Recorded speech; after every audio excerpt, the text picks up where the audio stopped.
The base parts are in steel. The uprights and the roof of the structure is in aluminum. And I lined them out so that when you look at the instructions from the company, it's easy to find the numbers. So for example, number 43, number 44, and then of course the screws that go with it here are described as well. Mine last night, and it took me probably 45 minutes, but I lined them out and I put the number on it so it's easy to read. Number 1, number 2, 3, 4, 5, 6, 7, 8, 9, 10, all the way to the last one there, and I lined them up in the garage so they're dry and easy. So when I reference it in the book, I know exactly where to go and find it. I'm not spending my time going through a pile of pieces. I did the same thing here. I've lined out the pieces so that I can easily find them with the reference number 66 and so on and so forth. And which model did you get? This is the 10 by 12 Harbor Freight greenhouse. This has got an Allen wrench end on it. So I got the Allen wrench end so that I can put in the screws quickly without a lot of work. And then a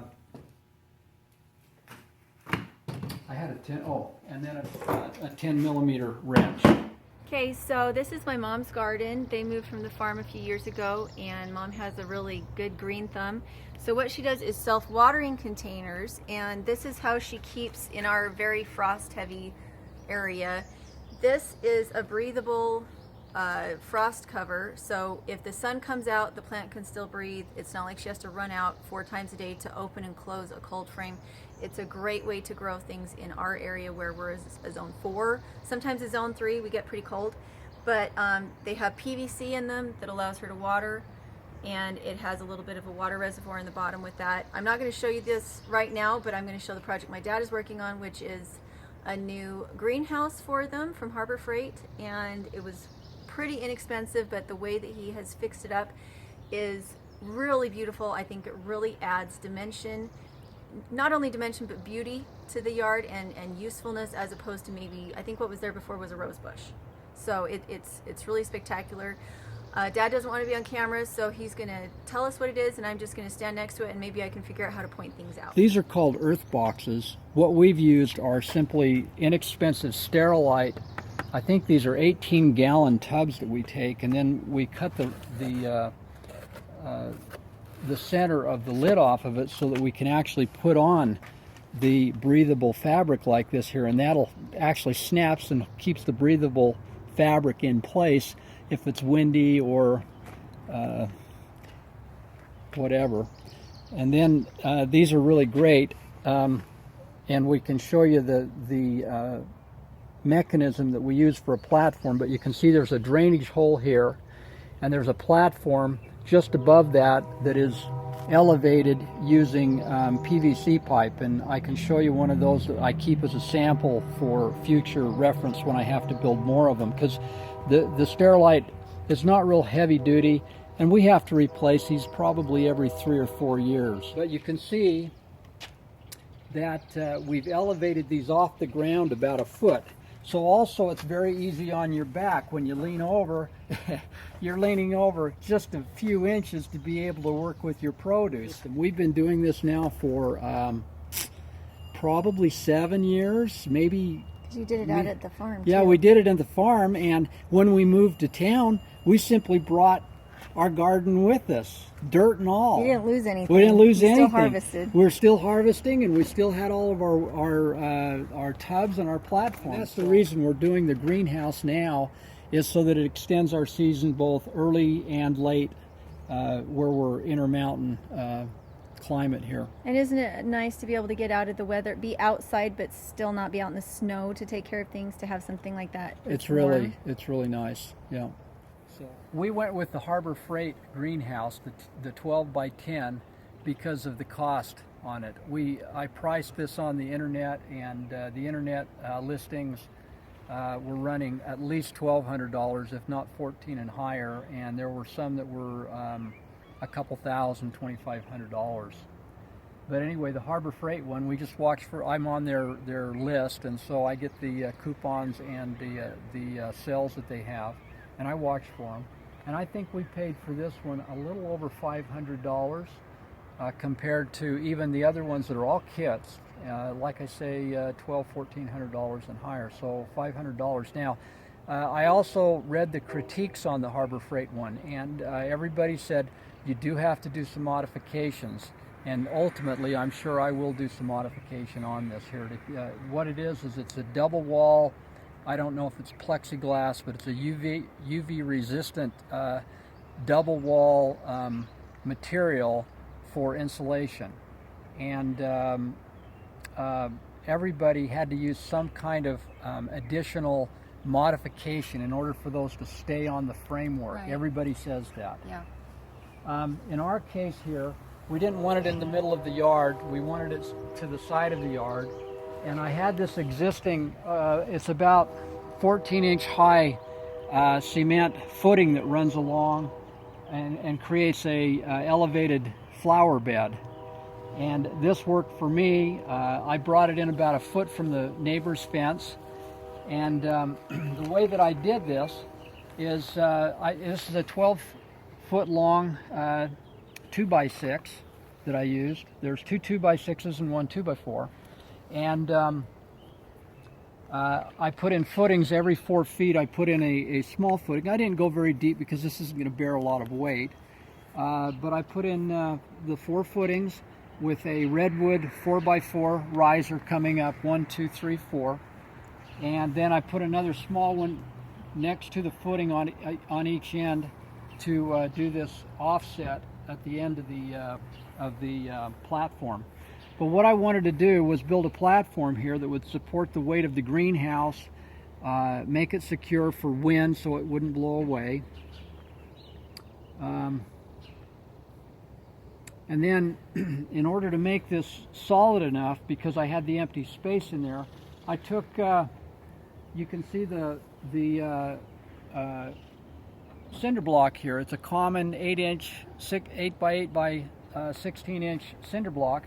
And I put a black plastic sheet that runs down, up, across the bottom, back up the wall, and came out here, probably 4 or 5 feet. And then I put the blocks in there right up next to the inside of the black plastic, so that as the sand, which I added to it later, wouldn't settle and push out too hard against the boards and over time pull away from the platform. So again, an envelope of black plastic, I put in the cinder blocks, and then after the cinder blocks were in place, right next to the redwood 2x material, then I filled it with sand, and I tamped in the sand so it was settled and solid. And then I took what was left of the overhang and I simply folded it back across it, so that if there's moisture inside of the greenhouse, it's moving down to a French drain that I put down here. So I put a French drain in, and in the French drain I just dug a hole big enough to put 2 cinder blocks side by side, and then I put 2 more on top of them, and then I put gravel in there, and I can show you the filter.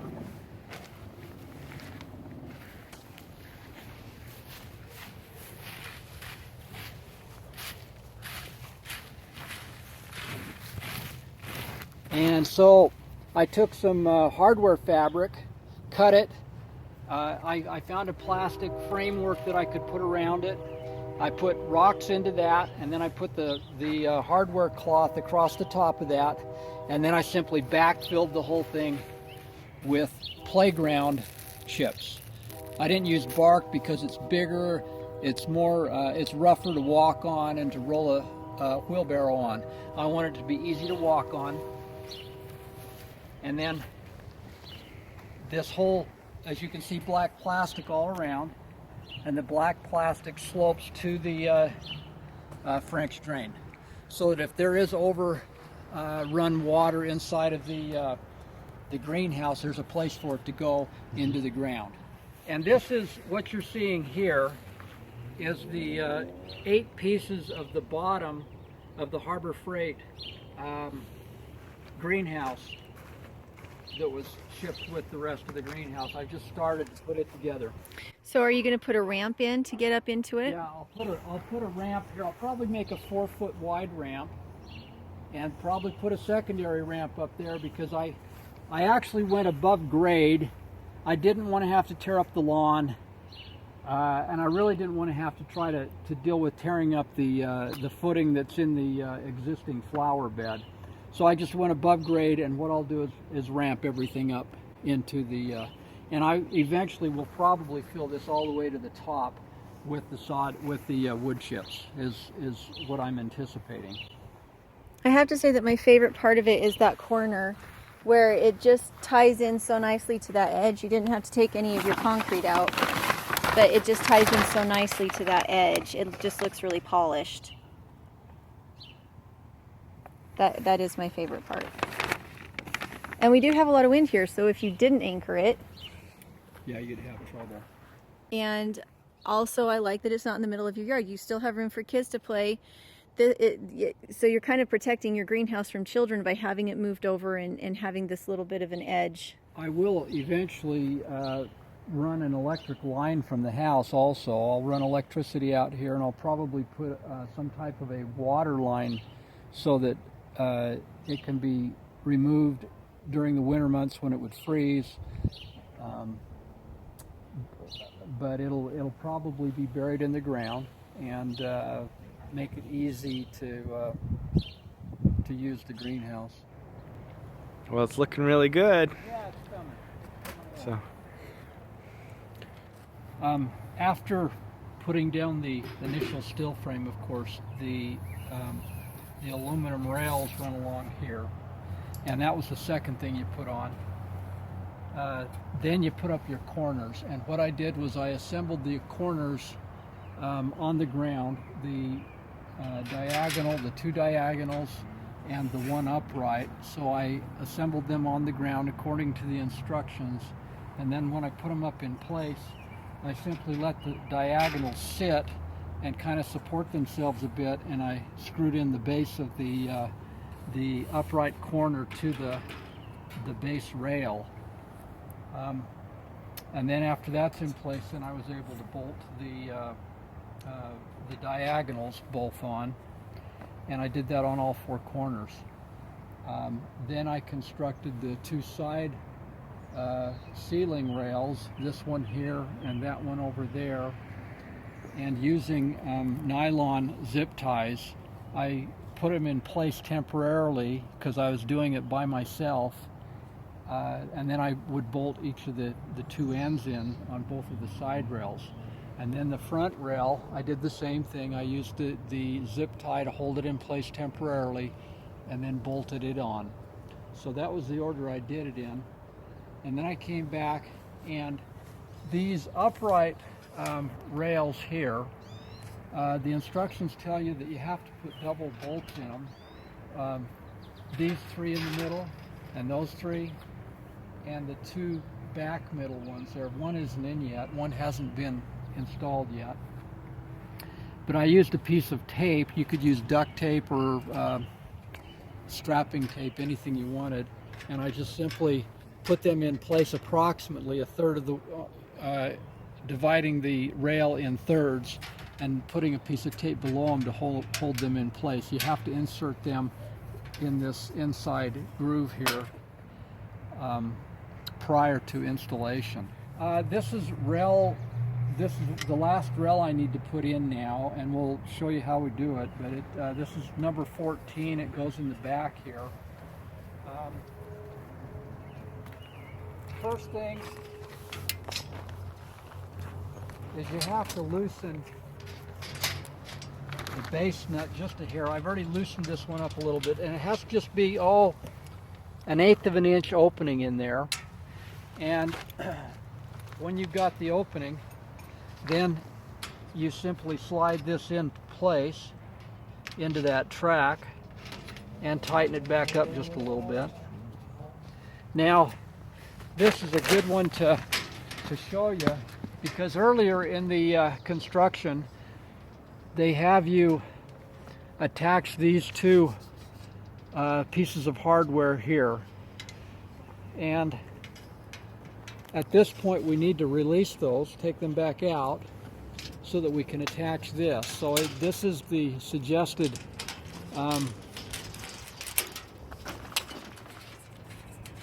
order of construction. So you have to remove the one nut, take it out of the back,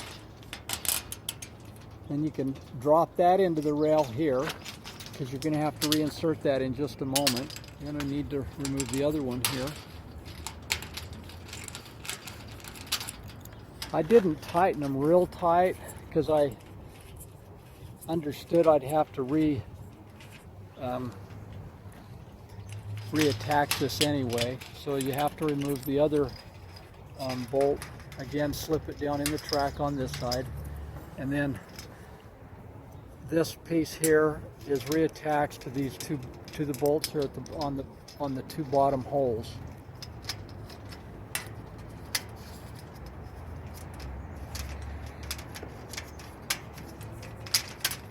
So, but it needs to be facing out. I did that backwards.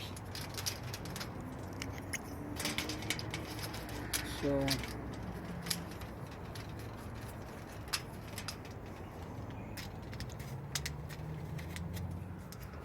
okay, so now that's reattached. This just has to be slipped in. I need to move that up just a hair.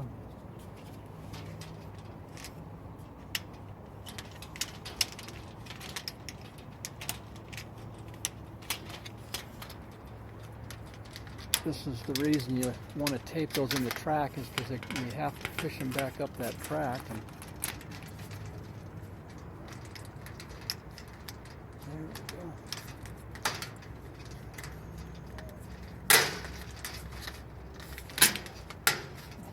go. Had it on there. Okay.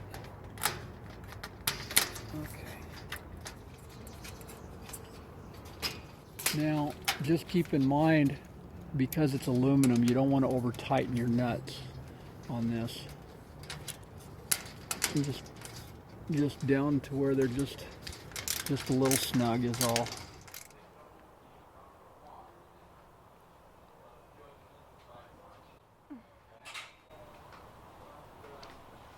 Hey guys, so this is my dad's garden. You saw him putting up part of the greenhouse. He's finished it now. One thing, a word of caution to those of you who are putting in greenhouses in urban areas: watch out for your sprinkler lines. Dad did end up having some problems with some sprinklers after putting in the greenhouse, and he doesn't know that that's how it happened, but it is kind of common to hit things like that. So you can see everything is really beautiful. They have green beans, they have a summer squash, either kohlrabi or broccoli. That looks like broccoli. They have celery, Swiss chard, and other kinds of greens in here. So I'm going to show you the greenhouse now. This is their composter that they just got. They seem to really like it, and they do go through a lot of greens and scraps and a little bit of paper products. So this is where they turn that into compost. So if you remember, Dad had a raised bed already in place around the property that has his herbaceous shrub in it and all that kind of thing. So he took out some rose bushes here. So it's just a step up. It was using space that he already had without trying to take over any of his lawn. I think it's beautiful. And he also built this platform, if you remember. It is finished. The edges are finished. Really, really pretty. If I remember, this cost him something like $450. Ours cost us about $3,000 delivered, and although ours is huge and meant for our weather and we absolutely love it, something that is a backyard greenhouse, you know, somewhere you want to go sit and just get some sun in the wintertime, this is perfect too. So what they have growing in here is a lot of cucumbers and some tomatoes. It is July here, and a lot of times you have to wait a lot longer in order to get tomatoes, but they have tomatoes.